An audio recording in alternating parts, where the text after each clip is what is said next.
Thank you. Good evening. It's good to be back in London. It's been a long, long time. It's 3+ years now since we've been off the road.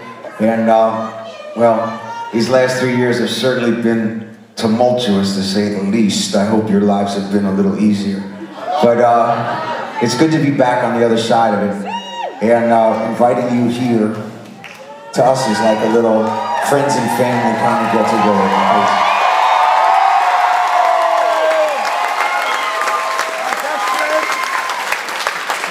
We know the record's not even out yet, but and it's a lot to ask of you to sit through an entire record. But I wanted to take the time to talk to you about the songs, to talk to you about the lyrics. That's why we made sure that even though you don't have the record yet, you all have the playbill, which is all the right lyrics. So instead of going on the computer and finding the wrong lyrics, these are the right lyrics. So at least we gave you that as a starting point.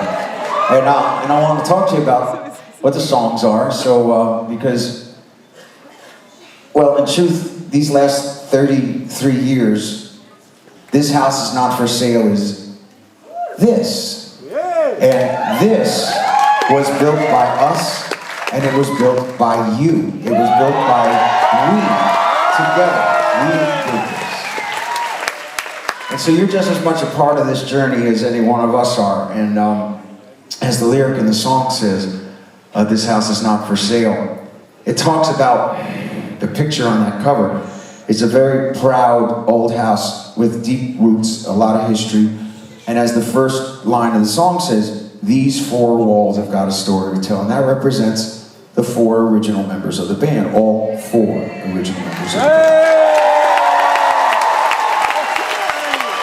But when it gets to that chorus and it says, this heart, this soul, this house was not for sale. I could not compromise, and there was just no way that I was willing to let go of a 30+ year legacy when I believed that the future was still very bright for the band to go forward. So that you know that this house is this house that we built together. Living with the Ghost was the second song you heard there, and the thing about these songs is when we write them, they come from the purest of places. They come from a place inside you that sometimes you don't know how, but they come. And when they do, they mean something specific until the day comes that we share them. And that's when everything turns, and these songs over the years have become yours. So whether Tommy and Gina were fictional characters or not, they became you and your friends and your buddies. And like Frankie said, I did it my way. I was writing about Frank Sinatra. And you guys all looked me in the eye and you said, oh no, that's me. That's my pal. That's my friend. That's my life. I said, okay. And that's what this house is. Because now that I see the social media world we live in, people have posted these pictures all over and they said, this house is not for sale. And I thought, look at that. They took it and made it their own. It's your place or your relationship or your football team or your kid's school or your, whatever it is for you. That's what's so great. That's what's so great about our relationship. And then on Living with the Ghost, I used a lot of imagery. It's probably the most vulnerable I've ever been on a record. But 7 years ago, when I wrote Young Guns, I wrote that whole record one summer, and people said, man, there's a lot of vulnerability, a lot of hurt going on in your life. And I said, no, that's not me. That's Billy the Kid. I was too young to admit that I was that vulnerable, and that hurt me.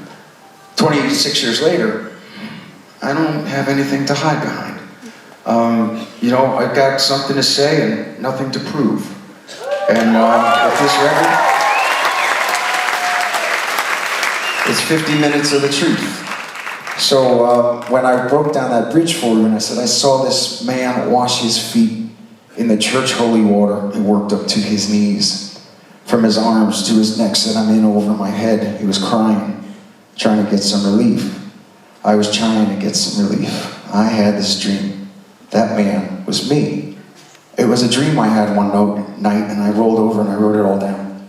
And that became the bridge of the song. The rest of the song speaks for itself, but it just goes to show you that this was my journey. You take it, you make it yours. So that's Living with the Ghost. We'll move on. I got a lot more stories to tell you tonight. So this will probably be the second single. This is one I think you may have also heard on those instant grats in this world in which crazy business of music that I live in now. But it's probably comes from the point of the point of view of the 18-year-olds still with their chips on their shoulders. This one is called Knockout.